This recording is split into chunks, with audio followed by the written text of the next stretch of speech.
So Hi, we're from Homestead Diary. Homestead Diary. And my name is? My name is Gaia and my name is Amber. Yeah, so you need to line it up to the point as this. The base of the stem. Okay, you go ahead and do that. And then see.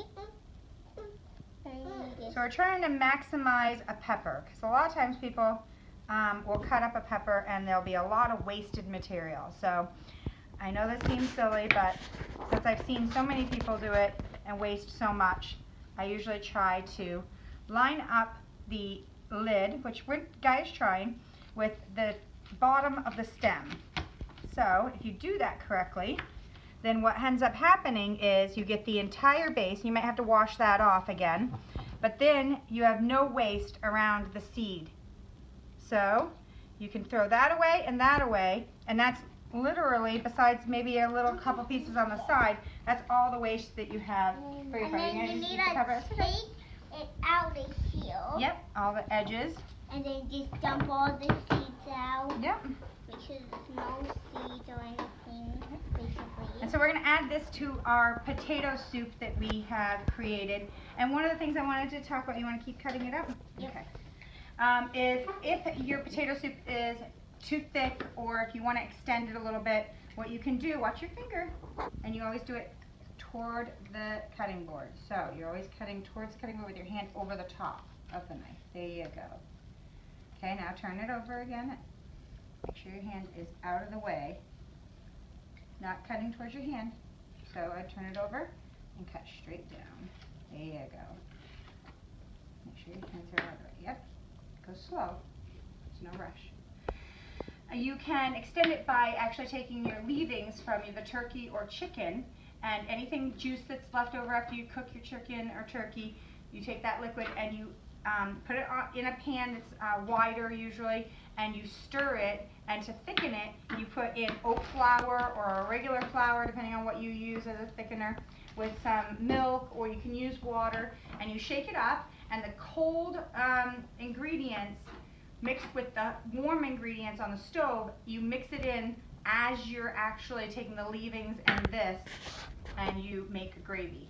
So you can take that gravy and you can add it to your potato soup that I made from earlier when I had just a bunch of ingredients.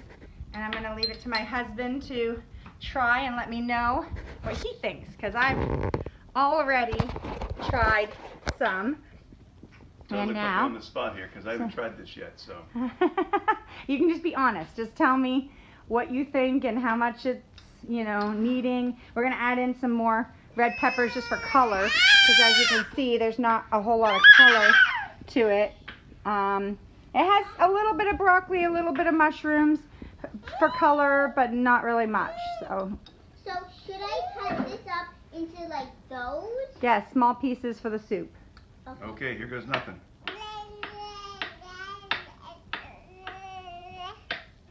Very nice. It's got a thick texture to it. It's got some lumpiness from the potatoes, but not huge lumps. The peelings are there, but they're just little tiny pieces. Yeah, yummy soup. And we don't eat pork. That's just something that we don't do. And this I used to a long time ago. And this is flavored such that it actually tastes like it could have pork in it, which, I don't know. If you like the flavor of pork and you don't want to eat pork, try some of my wife's potato soup. It's awesome.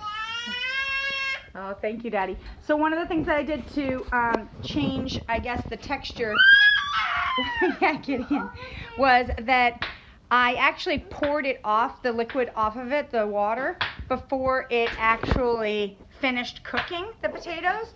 And so then I added the milk, but you don't want to scorch the milk because it will scorch very easily. And then I actually mashed it in the milk. And so what ended up happening was some of the chunks weren't completely dissolved. So then when I continue to cook it, there are some potato chunks left, which actually adds to the texture. So you have some creamy and some chunky. And so, well, that's our potato soup.